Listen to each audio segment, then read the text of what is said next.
All right, Oregon had a defensive lineman, Treven Ma'ae, who entered the transfer portal. He today committed to Baylor. Dave Aranda, defensive coordinator, of course, is Matthew Pallage. He's a 6'5", 290-pound defensive lineman. He might even be heavier than that. He will join us today at 3:30 on his decision to commit to Baylor. From all indications, he also had several offers, but TCU, Colorado, Purdue, Brigham Young, West Virginia, Boise State, among a few others. Baylor, with Jarrell Boykins going down during the spring game. Grayson had a couple of notes on this, that he's expected back by the fall. Trey Emery missed a lot of the spring. Huge defensive lineman from Mount Pleasant High School. And Jackie Marshall had been, of course, got a big body. He was also a guy that missed the spring game with Baylor. And apparently his injury not serious. So they needed bodies. We discussed that yesterday and Monday as well. So Treven Ma'ae, is going to join us at 3:30 on his decision. Craig, your thoughts about this? They needed somebody, no question, to plug inside the defensive front.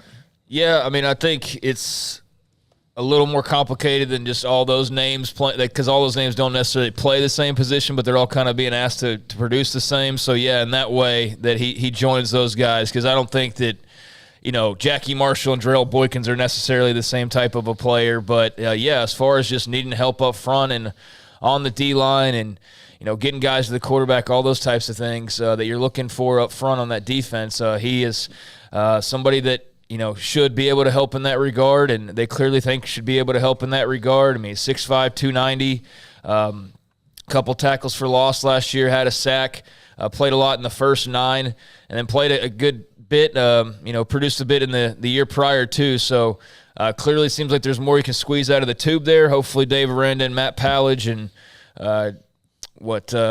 Dennis Johnson can help do that over the course of this next year. But, yeah, he seems pumped up about it. They definitely need help. We, as you said, outlined a lot of that yesterday. Pretty much anywhere you look on defense, they could probably use somebody. And so defensive line was certainly an area just in general. And I'm curious to see how exactly he fits into, the techniques and exactly what they want to do with him. But, yeah, a good pickup on paper and excited to see what he can do. And look, when it comes to defensive linemen, ideally you want as big of a rotation as you can get.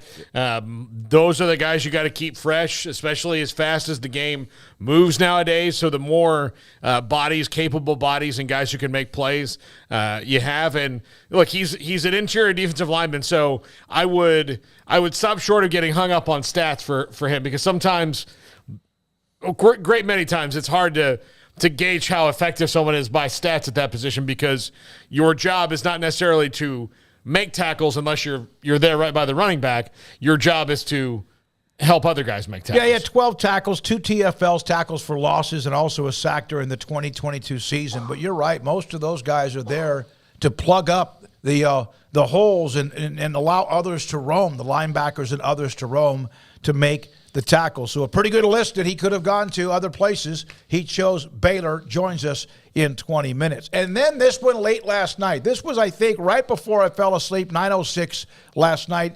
Mark Berman put this out. Dana Holgorsen telling Fox 26 Sports in Houston, Alton McCaskill informed him he will enter the NCAA transfer portal. I thought Holgorsen handled this as well as anyone could have handled it. I love that kid. He's a really good kid, and he gave us a really good year back 2 years ago. He had a productive spring. He was happy. He broke the team down, and he just mentioned it. He goes, I wish him well. It's a sad day. I was a little shocked because the kid had a good spring, and then all of a sudden, boom, it's over.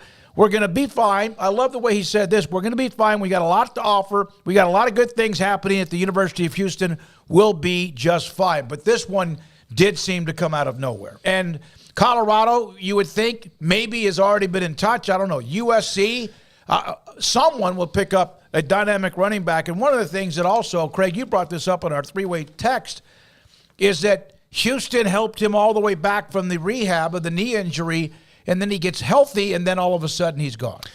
Yeah, I mean, it's a huge loss for them, no matter what way you slice it, no matter how cordial you are and sending him off like Dana Holgorsen clearly was. I know Dana doesn't always rub people the right way, but I think he did handle that very well, considering he could have probably blown a gasket and, said that they're going to threaten to call whoever and done that whole jazz routine. But no, he took it on the chin and kept it moving, and I think that's probably the best thing to do.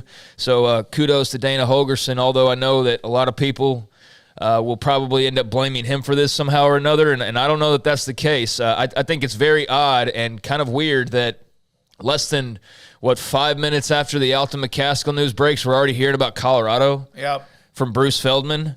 Like almost like that was kind of a known thing, or there's some sort of idea already implanted there. I just that doesn't sit real super well with me. That quickly, it's like not only is he gone and wow, that's a huge surprise, but keep your eye on Colorado. Well, how'd you know that?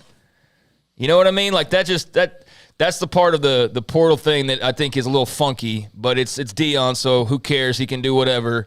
But we'll see. I mean, if he ends up at Colorado, then obviously that raises your eyebrows a little bit more. If he ends up somewhere else, then, there was nothing to it. But that part of it, I was like, all right, come on now. He'll be a great addition for whoever he goes to, Colorado or otherwise. He was a great player 2 years ago. Granted, he is coming off of a major injury.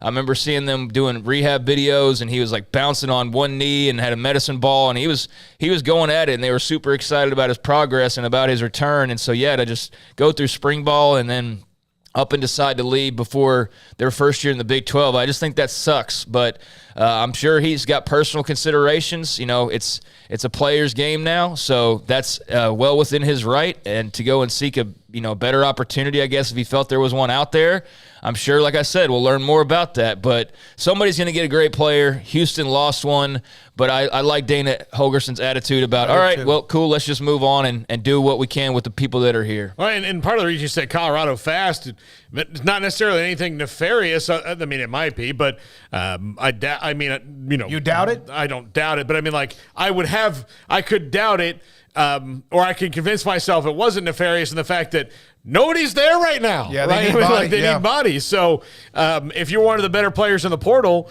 it makes a whole lot of sense that they're going to contact you then, and you can kind of look and see what they've got. Now, I think they already have two running backs that they brought in there at Colorado, so maybe that's not the spot. But I guess you're trying to strike whether your NIL iron is hot. It's just that he could have done this. I mean, their spring game was over a couple weeks ago, and he's had 2 weeks to do this, and he does it 4 days before the portal closes. That's why it's a little strange. Well, you'll know, not that his phone didn't light up immediately, probably 50 schools, if not more, but you'll know pretty quickly, because if he makes the decision in the next day or two, and you could think maybe Colorado, again, they need bodies, but also go check 247's crystal balls and see where he's crystal balled to. He's crystal balled to Colorado. Yeah, I mean, the connection's to Colorado, Paul. I get what you're saying. I'm not trying to sit there and go like, ooh, you're bad or anything. It's just that less than 5 minutes after it was announced, there was one school mentioned from Bruce Feldman, and it was keep your eye out on Deion in Colorado. Well, why them specifically? Because they don't have a lot of players? Well, there's other teams that want running backs too. I think that just automatic connection that clearly there was a little kind of known going on. Clearly there wasn't on the Houston side of things. I'm not saying good, bad, guilty, not like none of that. I'm just saying that kind of sucks, I think, for Houston, and that'll be a great pickup for Colorado or whoever it may be. But, yeah, they definitely need some players, and he would be a heck of a player to pick up for Deion Sanders. All right. Also, this young man, we saw him in high school at Cedar Ridge down in Round Rock when we did a couple of midway games. He was a dynamic high school player. Jaylen Ellis, I really was excited when he committed to Baylor because we had seen him in high school. Deep threat. Last year he had 3 catches. His shortest was 47 yards, a touchdown against Texas, averaged 51 yards a catch. The problem, Jaylen Ellis could not stay healthy enough throughout his career. A star receiver again in high school, played 16 games over 3 years at Baylor. He now joins West Virginia. Cousins, he reached out to me among, I think it was Paul, who covers West Virginia. And I said, listen, he's a deep threat, and they hit him just like all of a sudden he shows up. But he hasn't been able to stay on the field. We wish Jaylen Ellis the best of luck. Yeah, Mountaineer Paul sent me a just asked me about him and said, yeah, this is a player that has a ton of upside, just not a lot of production yet. And because it's been this injury and that injury, and and I don't think it was anything, as far as I'm looking back, he didn't have anything major. It's been hamstrings or ankles or these things that have kind of kept him out. So if he can stay healthy, he has a ton of potential, but staying healthy is the key. And that's why he's not here anymore, just because they couldn't wait on him to get healthy. Yeah, I mean, that's just it. It's just the health piece with Jaylen Ellis, and he couldn't get healthy over 4 years, basically. He was a high-priority guy for Matt Rule and the old staff, and had the connection with now quarterbacks coach Sean Bell, who was his high school coach for, just a year there at Cedar Ridge down near Austin. And they had that connection, and Sean Bell worked that and eventually got Jaylen over, Texas and Michigan and a few other schools as well. So that was a big deal to land him, especially at that time when there was not a lot of knowns going on. There was a lot of just struggling to, clean up the image and just get the program on track and all those types of things. And he was one of those like beacons of light back then of like, okay, everything's going to be okay. We got Jaylen Ellis is coming here. Like, we're going to be fine. He'll always represent that.